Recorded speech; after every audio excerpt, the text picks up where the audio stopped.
Terima kasih Anda masih bersama kami. Bagi Anda yang baru saja bergabung, kami hadirkan kembali 3 berita utama hari ini.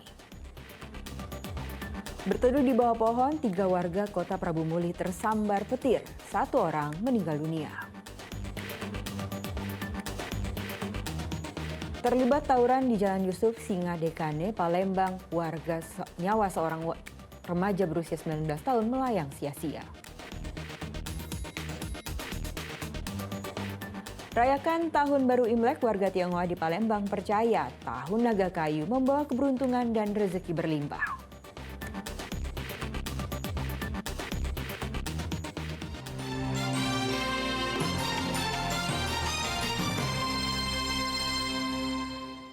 Sebuah bus antar kota antar provinsi tertabrak kereta api pengangkut batu bara saat melintas di perlintasan tanpa palang pintu di Desa Kota Baru, Kabupaten Ogan, Komering Ulu Timur, Sabtu lalu. Diduga mesin bus mati saat berada di tengah perlintasan. Kecelakaan antara bus akap Putra Remaja dengan kereta api pengangkut batu bara rangkaian panjang atau babaranjang ini terjadi di perlintasan tanpa palang pintu di Desa Kota Baru, Kecamatan Martapura, Kabupaten Ogan, Komering Ulu Timur. Kuatnya benturan membuat bus sempat terseret sejauh 5 meter dan mengalami kerusakan yang parah pada bagian belakang. Beruntung tak ada korban jiwa dalam musibah ini karena sopir, kernet, dan penumpang berhasil keluar dari dalam bus. Insiden bermula saat bus dari arah Belitang yang menuju Martapura melintas di perlintasan kereta api tanpa palang pintu. Tiba-tiba bus mengalami mati mesin. Di saat bersamaan datang kereta api babaranjang dari arah Lampung menuju stasiun Martapura sehingga tabrakan pun tak terhindarkan. Kereta api babaranjang dengan bis di mana di perlintasan tidak berpalang pintu di Desa Kota Baru. Nah, ini terjadi saat bis ini mau melintasi rel kereta api tanpa palang pintu. Nah, saat melintasi tiba-tiba mesin mati, sehingga masih ada bagian belakang dari ekor bus masih ada di tengah-tengah jalur kereta api. Namun bis tersebut hanya ada 1 penumpang bersama sopir dan 1 kenek, sehingga saat kejadian menyadari ada kereta yang datang langsung keluar dan terjadilah kecelakaan antara kereta api dengan bis ini. Ada korban jiwa? Dan tidak ada saat ini. Bus berhasil dievakuasi dari lokasi kejadian setelah petugas menariknya dengan dam truk. Sopir dan kernet bus dibawa petugas ke Polres Oku Timur untuk dimintai keterangan. Dedi Irwansyah melaporkan dari Kabupaten Ogan, Komering Ulu Timur. Seorang remaja tewas akibat tawuran di Jalan Yusuf Singadekane, Kecamatan Kertapati, Palembang, Jumat lalu. Korban yang berusia 19 tahun itu tewas akibat luka sabetan senjata tajam di punggung sebelah kiri. Tawuran antar kelompok remaja di Palembang memakan korban jiwa. Muhammad Putra Alam, remaja berusia 19 tahun, warga Lorong Remifa, Kecamatan Kertapati, Palembang, tewas akibat tawuran di Jalan Yusuf Singadekane, Kecamatan Kertapati, Kota Palembang. Korban tewas dengan luka sabetan senjata tajam di punggung sebelah kiri. Tim Inafis Polrestabes Palembang yang tiba di lokasi kemudian mengevakuasi jenazah korban ke Rumah Sakit Bayangkara Muhammad Hasan Palembang untuk divisum. Menurut pihak keluarga, sebelum kejadian korban sedang tidur dan berada di dalam rumah. Namun pada malam harinya ia diajak oleh teman-temannya untuk mendatangi lokasi tawuran. Yang meninggal ini karena tawuran katanya. Kejadian ini kalau keluarga tuh tahunya jam 2. Jam 2 malam. Jadi keluarga mendatangi lokasi itu sudah terkapar, sudah meninggal dalam keadaan meninggal. Luka bacok ya, di pinggang sebelah kiri, dan itu sampai bacok itu nampak parunya nampak, jadi ada luka robek sampai parunya nampak. Kemudian dia juga ditimpai adanya perlawanan dari dia. Dia ada luka tangkisnya pada jari sebelah kiri juga. Polisi tengah melakukan pemeriksaan terhadap sejumlah saksi dan memburu pelaku tawuran yang menimbulkan korban jiwa ini. Muhammad Ardiansyah melaporkan dari Palembang. Ya, warga Tionghoa di Palembang merayakan Tahun Baru Imlek dengan aman dan lancar. Di Wihara Dharma Kirti, ratusan warga menggelar sembahyang dan berdoa kepada leluhur menyambut datangnya Tahun Naga Kayu yang dipercaya membawa keberuntungan dan rezeki yang berlimpah. Sejak pukul 9 Jumat malam, ratusan warga Tionghoa memadati Wihara Dharma Kirti di Jalan Papera, Kecamatan Ilir Timur 1, Kota Palembang untuk bersembahyang dan berdoa kepada leluhur pada malam Tahun Baru Imlek. Berdasarkan kalender Cina, perayaan Tahun Baru Imlek dimulai pada malam hari terakhir di tahun lama menuju tahun yang baru. Ibadah diawali dengan menyalakan pelita, kemudian dilanjutkan dengan berdoa bersama. Cek kesini tadi sama siapa aja, Cek? Sama anak-anak, sama suami. Ya. Untuk perayaan malam Tahun Baru Imlek malam ini seperti apa, Cek? Ya, biasanya malam Tahun Baru Imlek kami makan bareng, makan keluarga. Nah, dengan sebelumnya kan ada sembahyang, terus kumpul keluarga, makan bersama, kemudian pergi sembahyang ke vihara.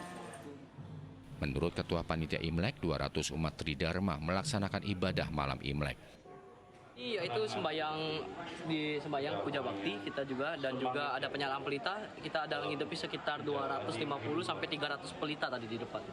Untuk umat sendiri ada berapa banyak yang hadir malam ini kok? Kemungkinan prediksinya tadi 200 sampai 300 orang. Imlek yang jatuh pada tanggal 10 Februari ini merupakan shio naga kayu yang diyakini dapat memberikan keberuntungan dan rezeki yang berlimpah. Sementara itu, ribuan warga Tionghoa memadati kelenteng Dewi Kuan Im di kawasan 10 Ulu Seberang Ulu 1 Palembang pada Jumat malam pekan lalu untuk melakukan sembahyang kepada arwah leluhur menjelang Hari Raya Imlek yang jatuh pada hari Sabtu. Warga Tionghoa memanjatkan doa agar di tahun naga kayu ini diberikan kesehatan dan kemurahan rezeki. Dalam budaya Tionghoa, naga kayu melambangkan kekuatan, kehormatan, dan keberuntungan serta kesuksesan. Sehingga pada tahun 2024 ini dapat diartikan sebagai tahun harapan. Mungkin suasana kita lihat di mana umat sudah mulai hilir mudik, sudah mulai melakukan ritual ibadah. Sehabis dari sini mungkin juga dia ke tempat yang lain.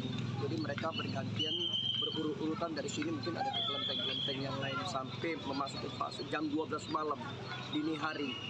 Setelah itu mungkin ada sebagian mereka juga akan melakukan ibadah di rumah masing-masing untuk menyambut tahun baru kepada Tuhan Yang Maha Esa. Mereka juga berharap agar di tahun baru ini bangsa Indonesia dijauhkan dari perpecahan suku, agama, dan ras karena sedang menghadapi pesta demokrasi pemilu 2024. Masih di tempat yang sama, ratusan warga Tionghoa ini masih memadati kelenteng Dewi Kuan Im bersama keluarga dan kerabat mereka. Mereka pun melakukan sembahyang arwah leluhur dengan hikmat di dalam kelenteng. Usai melaksanakan ritual Imlek, sejumlah warga Tionghoa menggelar tradisi pelepasan burung pipit di area kelenteng sebagai tanda pembebasan di tahun naga kayu. Mereka memohon kepada Sang Pencipta untuk mendapatkan kebaikan pada tahun baru Imlek 2575. Kita ya bisa lebih maju di tahun naga ini. Ini tadi pelepasan burung kok? Iya. Apa nih? Pelepasan. Apa nih? Maksudnya nih? Maksudnya ya kita melepas membebaskan makhluk hidup ya, biar ini kan ya, mereka juga mau bebas kan. Karena kita berdoa untuk kebaikan bersama. Semoga kita diberikan keselamatan, kesehatan, dan senantiasa diberikan yang terbaik lah untuk di tahun ini. Semoga kesehatan dan kelimpahan rezeki yang pastinya. Dan tahun ini semua berbahagia dan ikut senang selalu. Mereka berharap di tahun baru ini Indonesia semakin kokoh dan bersatu tanpa adanya perpecahan. Dedi Rongsa dan Muhammad Ardiansyah melaporkan dari Kota Palembang. Ratusan anak yatim dan para penghafal atau hafiz Quran mengikuti kegiatan Isra Miraj di Palembang. Peringatan Isra Miraj kali ini juga diisi doa bersama untuk bangsa Indonesia agar aman dan damai.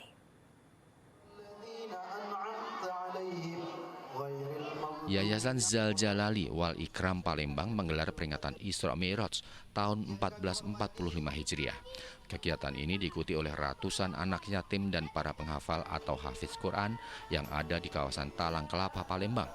Hadir dalam acara ini sejumlah ulama dan tokoh masyarakat Palembang.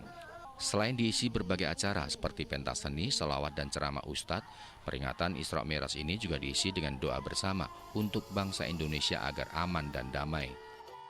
Tempat ini mudah-mudahan jadi tempat yang mulia.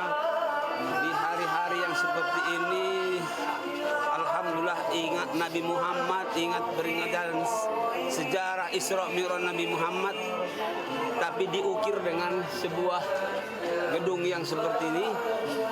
Mudah-mudahan dari sini muncul orang-orang yang hafiz Quran, yang mengamalkan Al-Quran, yang insya Allah itu akan mengalir kepada pendiri-pendirinya dan kepada orang tua keluarga daripada pendiri madrasah ini, insya Allah ya, menjadi jariah. Dalam kesempatan ini, pihak yayasan juga meresmikan panti asuhan, rumah Quran dan musola untuk anak yatim dan para penghafal Al-Quran. Dedi Irwansyah melaporkan dari Kota Palembang.